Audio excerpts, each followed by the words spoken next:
तो प्रीवियसली हमने example discuss कर ली थी अभी। ठीक है, इसके अंदर हमारे पास ये जो वैल्यूज आई थी इनकी बेस पे जो जो पॉइंट्स हमने स्टार्टिंग में डिस्कस करे थे कि भाई कॉमन बेस एम्पलीफायर का वोल्टेज गेन हाई होता है, it has current gain less than 1। इसके अलावा it has low input impedance, it has high output impedance. तो ये सब चीज़ें यहाँ पे हमारे पास एक एग्जाम्पल के थ्रू भी प्रूफ हो रही हैं। ठीक है, ये तो अभी हमने एक जनरल इसकी एग्जाम्पल देख ली। अब हम थोड़ी सी डिस्कशन करेंगे about applications of common base amplifier. अच्छा, अब एक चीज़ तो हमें यहाँ पे नज़र आ गई है कि कॉमन बेस एम्पलीफायर जो अगर हम कंसिडर करें तो इसका जो एक बेसिक पर्पस आ रहा है वो आ रहा है कि it could be use to get voltage gain. ठीक है, अगर हमें कहीं जस्ट वोल्टेज गेन की रिक्वायरमेंट है we can use common base amplifier.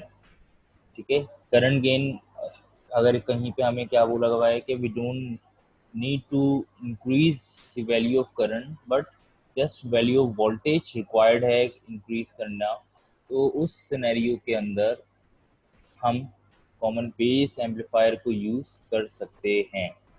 उसके अलावा एक और जो इसकी बहुत ही कॉमन एप्लीकेशन है वो है हाई फ्रिक्वेंसी एप्लीकेशन। मींस हमारे पास जो हाई फ्रिक्वेंसी डिवाइसेस होती हैं जिसके अंदर आपको less interruption less noises required होती हैं, वहाँ पे हम कॉमन बेस एम्पलीफायर को यूज कर सकते हैं due to its low input impedance. इसी तरह हमारे पास अगर हम इसकी कंडीशन देखें तो हमारे पास क्योंकि हमें एक चीज़ पता है कि कॉमन बेस एम्पलीफायर का वोल्टेज गेन हाई है और उसके जो वैल्यू ऑफ करंट गेन है वो लेस देन 1 है। तो ये सर्किट क्या कर सकता है, ये हम यूज़ कर सकते हैं to provide a boost in voltage without any change in current gain. ठीक है, कि भाई हमारे पास एक एप्लीकेशन आ सकती है जिसमें हमारे पास जो एम्पलीफायर का आउटपुट हो करंट जो हो उसका वो मोर देन एनफ हो, बट हमारे पास वहाँ पे क्या हो वोल्टेजेस उसके ड्रॉप हो रहे हो फॉर सर्टेन रीजंस। अब उस सिनेरियो में हम क्या कर सकते हैं, हम कॉमन बेस एम्पलीफायर वहाँ पे कनेक्ट करके वोल्टेजेस को रीस्टोर कर सकते हैं and it will have no effect on current, क्योंकि करंट में कोई चेंज नहीं आएगा। इसी तरह अगर हम हाई फ्रिक्वेंसी एप्लीकेशन की बात करें तो हमारे पास अगर हम कंसिडर करें इमिटर फॉलोअर की बफर एप्लीकेशन, तो क्योंकि इमिटर फॉलोअर की जो बफर एप्लीकेशन है वो वर्क करती है completely opposite of common base amplifier. It means के वहाँ पे हमारे पास अगर हम देखें तो इमीटर फॉलोअर के अंदर क्या आता है, it has high input impedance low output impedance. उसके अलावा it has a current gain but it has no voltage gain. तो अब यहाँ पे हमारे पास जहाँ कहीं पे भी आप इमीटर फॉलोअर यूज कर रहे हैं उसके अगेंस्ट हमारे पास अगर कोई एप्लीकेशन आ रही है, इट मीन जहाँ पे क्या हो रहा है इनपुट इम्पिडेंस लो है आउटपुट इम्पिडेंस हाई है, उस सिनेरियो के अंदर हम फिर कॉमन बेस एम्पलीफायर को यूज कर सकते हैं। इट मीन्स हम कह सकते हैं कि हम इसको इवन इम्पिडेंस मैचिंग पर्पस के लिए भी यूज कर सकते हैं। यहाँ पे बस इम्पिडेंस मैचिंग पर्पस अपोजिट होगा कि भाई दिस टाइम हमारे पास इम्पिडेंस मैचिंग की जब हम बात करेंगे तो वहाँ पे यहाँ पे हमारे पास क्या होगा, हमारे पास रिक्वायरमेंट यहाँ पे आ रही होगी कि हमें अगर लो इनपुट इम्पिडेंस मिलेगी तो हमारे पास वहाँ पे क्या होगा वोल्टेज ड्रॉप हो रहा होगा। तो उस चीज़ को ओवरकम करने के लिए हमें हाई इम्पिडेंस सर्किट रिक्वायर्ड है, तो वहाँ पे फिर हम इसको कॉमन बेस एम्पलीफायर को यूज कर सकते हैं। ठीक है, इसकी जो क्राइसिस हैं with reference to its application वो ये कम्प्लीटली मैं फिर बता रहा हूँ अपोजिट हैं टू कॉमन कलेक्टर एम्पलीफायर या इमिटर फॉलोअर। ठीक है। अब हमारे पास अगर अब देखते हैं कि भाई इसको हम हाई फ्रिक्वेंसी एप्लीकेशन के अंदर किस तरह से कॉमन बेस एम्पलीफायर को यूज़ करना चाह रहे हैं, तो जितने भी हाई फ्रिक्वेंसी वोल्टेज सोर्सेज होती हैं, यूजली होता यही है, जब फ्रिक्वेंसी इनकी हाई होती है, ठीक है, तो उसकी वजह से यहाँ पे यूजली क्या होता है, जो इसकी आउटपुट इम्पिडेंस होती है वो बहुत लो होती है। ठीक है। अब जब हम लोग इस लो जेड आउट को किसी भी लोड से डायरेक्टली कनेक्ट करते हैं, यानी कि हाई फ्रिक्वेंसी और लो जेड आउट सोर्स को अगर हम किसी लोड से कनेक्ट करते हैं, हाई इम्पिडेंस लोड से, तो उसमें क्या होता है कि जो करंट हमारे पास आ रहा होता है, क्योंकि यहाँ पे अगर देखा जाए तो लोड पैरेलल में कनेक्ट हो रहा होता है आउटपुट साइड पे, तो करंट हमारे पास क्या होता है कि लो आउटपुट इम्पिडेंस की वजह से करंट हमारे पास क्या होता है कि वो ट्रांसफर नहीं हो पा रहा होता आउटपुट साइड पे लोड के across, just because of its high impedance. ठीक है। अब उस सिनेरियो में हम क्या कर सकते हैं, हम वहाँ पे अगर उस हाई फ्रिक्वेंसी एप्लीकेशन और लोड के between common base amplifier connect कर दें, तो जो करंट यहाँ पे हमारे पास लॉस हो रहा था, आउटपुट पे नहीं आ पा रहा था, वो क्या होगा, वो हमारे पास लॉस क्या हो जाएगा, खत्म हो जाएगा। ठीक है। अब किस तरह से ये चीज़ खत्म हो सकती है, तो अगर हमारे पास क्या हो रहा है,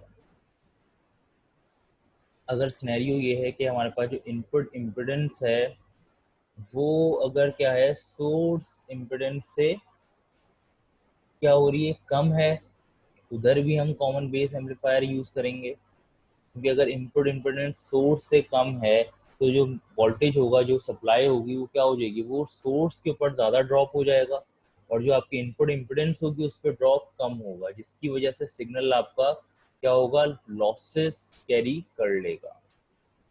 दूसरी चीज, अगर आउटपुट इम्पिडेंस जो है वो हमारे पास क्या हो रही है, आउटपुट इम्पिडेंस अगर ग्रेटर देन है लोड इम्पिडेंस के, ठीक है, तो उस सिनेरियो में भी फिर हम कॉमन बेस एम्पलीफायर को कंसिडर करते हैं कि अगर हमें कहीं पे आउटपुट इम्पिडेंस रिक्वायर्ड है या ग्रेटर देन लोड इम्पिडेंस, तो तब भी हम कॉमन बेस एम्पलीफायर को यूज करेंगे। ठीक है। जैसे कि अभी मैंने एक इसकी एप्लीकेशन बताई कि हमारे पास एक हाई फ्रिक्वेंसी सर्किट है, ठीक है, जिसकी आउटपुट इम्पिडेंस लो है। अब मैं अगर उसको डायरेक्टली लोड से कनेक्ट करूंगा ना, कि आउटपुट इम्पिडेंस की 75 ओम है लेट से, और अब मैं जो आर एल लगा रहा हूँ वो है 5 किलो ओम लोड जो है, अब होगा क्या, पैरेलल कॉम्बिनेशन है, सारा का सारा करंट जो होगा वो आउटपुट इम्पिडेंस में ही चले जाएगा, लोड के अक्रॉस करंट जा ही नहीं पाएगा। ठीक है, ये एक प्रॉब्लम हमारे पास आएगी। अब इस प्रॉब्लम को किस तरह से हम ओवरकम कर सकते हैं, तो अगर मैं लोड और हाई फ्रिक्वेंसी एप्लीकेशन के between common base amplifier connect कर दूँ, उससे क्या होगा कि जब मैं कॉमन बेस एम्पलीफायर इनके बिटवीन कनेक्ट करूंगा, तो कॉमन बेस एम्पलीफायर की इनपुट इम्पिडेंस है लो, तो अब वो लो इनपुट इम्पिडेंस और लो इनपुट इम्पिडेंस एक तरफ आ गई, इससे क्या हुआ कि हमारे पास कोई लॉसेस नहीं आएंगे, करंट एज इट इज आगे क्या होगा, ट्रांसफर हो जाएगा इक्वली डिवाइड होके। अब आउटपुट इम्पिडेंस क्योंकि हाई है, तो अब जब वो लोड से कनेक्ट होगा, तो लोड की इम्पिडेंस से भी इसकी आउटपुट इम्पिडेंस क्या होगी, ज़्यादा होगी, जिसकी वजह से मैक्सिमम करंट जो होगा वो कहाँ जाएगा, लोड के अक्रॉस जाएगा। तो ये एक हमारे पास इसकी एप्लीकेशन है कॉमन बेस एम्पलीफायर की। ठीक है, इसी एप्लीकेशन को फर्दर देख लेते हैं कि अब अभी जैसे बात की कि हमारे पास यहाँ पे सर्किट में इनपुट इम्पिडेंस है 75.6 ओम और आउटपुट इम्पिडेंस है कितनी, 10 किलो ओम। अब अगर मैं सर्किट ऐसा देख लूँ जिसमें मेरे पास ये एक सप्लाई आ रही है, ठीक है, और ये लोड आ रहा है, अब मैं अगर इस लोड को इस सप्लाई से डायरेक्टली यहाँ पे कनेक्ट कर देता हूँ, तो होगा ये कि मेरे पास इस सिनेरियो में जो लोड के अक्रॉस क्या होगा, सारा का सारा वोल्टेज जा रहा होगा।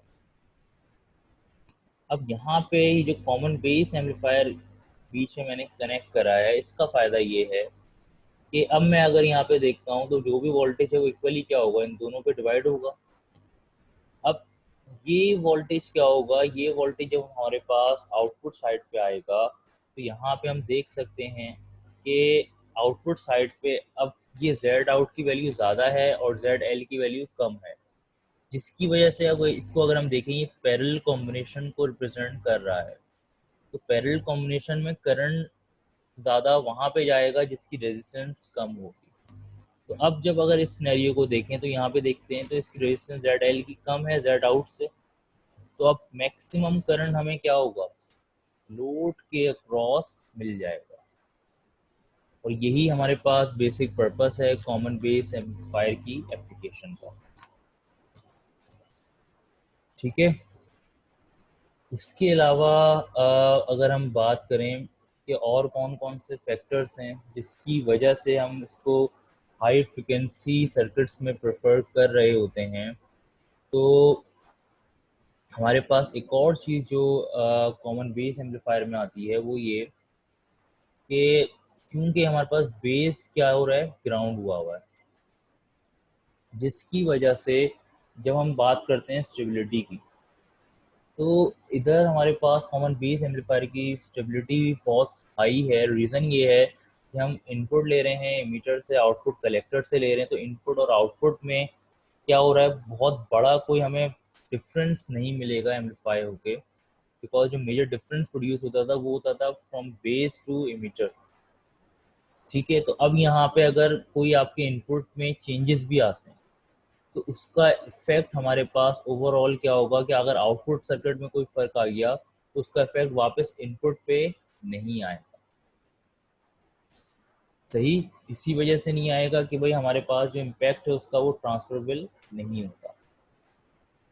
दूसरी चीज़, जब हम हाई फ्रिक्वेंसी और लो एम्पलीट्यूड सिग्नल्स की बात करते हैं तो वहाँ पे ज़रूरी होता है कि वो क्या है, वो नॉइस फ्री होने चाहिए, अदरवाइज वो सिग्नल हमारा किसी काम का नहीं होता।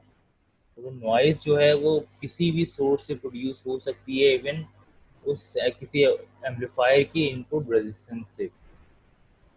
तो कॉमन बेस एम्पलीफायर की लो इनपुट रेजिस्टेंस भी यहाँ पे हमारे लिए इसीलिए फ़ायदा देती है, बिकॉज लो इनपुट इम्पिडेंस होगी तो उसकी वजह से हमारे पास कोई नॉइस जनरेट नहीं होगी।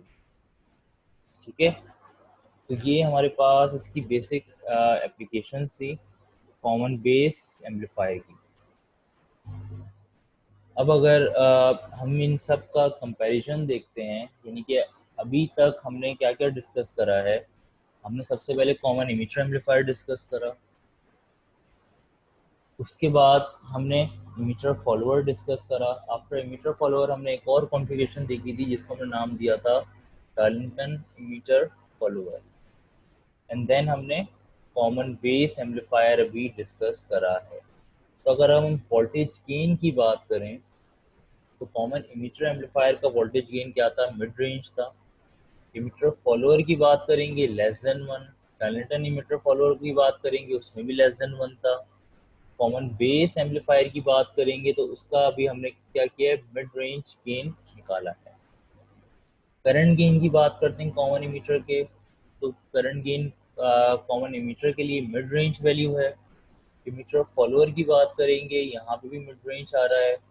डार्लिंगटन इमीटर फॉलोअर की बात करते हैं तो क्योंकि वहाँ पे दो ट्रांजिस्टर्स डार्लिंगटन कनेक्शन में आ रहे होते हैं, जिसकी वजह से हमारे पास जो करंट गेन है वो क्या होता है, बहुत हाई होता है।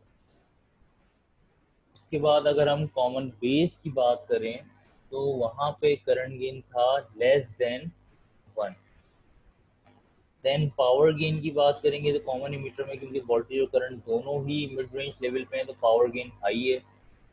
इमीटर फॉलोअर में हमारे पास पावर गेन मिड रेंज आएगा बिकॉज वोल्टेज गेन उसका लेस देन 1 होता है, करंट गेन फिर भी बेहतर होता है।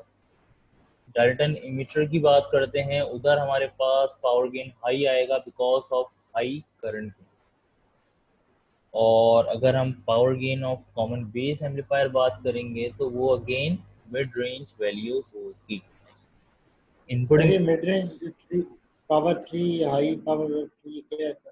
मिड रेंज एक्सट्रीमली हाई और जो ये लो वैल्यू है, ये अगर याद करो तो स्टार्टिंग की स्लाइड्स में मैंने एक टेबल दिखाया था जिसमें मैंने इन सब वैल्यूज की रेंजेस बताई थी कि भाई लेस देन 20 है लो है, अबव 100 है mid range, yes sir, yes sir. Above 200 है तो वो हाई। ये वही बात हो रही है यहाँ पे। अच्छा, इसके अलावा हम यहाँ पे अगर इनपुट इम्पिडेंस की अगेन बात कर रहे हैं तो कॉमन इमीटर की इनपुट इम्पिडेंस मिड रेंज पे आती है। कॉमन सॉरी कॉमन कलेक्टर या इमीटर फॉलोअर की अगर हम इनपुट इम्पिडेंस की बात करें तो वो क्या आती है, high input impedance. Darlington emitter follower की इनपुट इम्पिडेंस मजीद हाई हो गई थी बिकॉज ऑफ टू ट्रांजिस्टर्स। और कॉमन बेस एम्पलीफायर अभी हमने देखा, उसकी इनपुट इम्पिडेंस क्या थी, लो थी। इसी तरह आउटपुट इम्पिडेंस की बात करेंगे तो कॉमन इमीटर के across output impedance mid range है। इमीटर फॉलोअर की अगर हम बात कर रहे हैं तो उसमें आउटपुट इम्पिडेंस हमारे पास बहुत लो थी। डायनेटन इमीटर फॉलोअर के अंदर भी हमारे पास आउटपुट इम्पिडेंस लो ही कंसिडर हो रही थी। और कॉमन बेस एम्पलीफायर के अंदर हमारे पास आउटपुट इम्पिडेंस क्या थी, हाई थी, जो कि अभी हमने प्रीवियस एग्जाम्पल में भी देखा था कि हमारे पास output impedance around 10 kilo ohm आ रही। ये हमारे पास अब तक जो भी हमने एम्पलीफायर्स डिस्कस करे हैं, तो ये कह सकते हैं कि ये कंप्लीट उसका उसकी एक जो है हमारे पास कॉन्फ़िगरेशन है विद देयर करेक्टरिस्टिक्स। ठीक है, तो इसके अंदर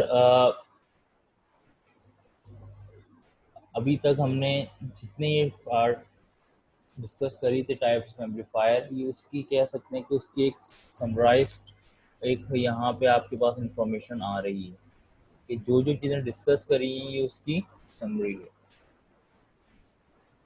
ठीक है, इसके अंदर कोई क्वेश्चन है तो वो पूछ सकते हैं।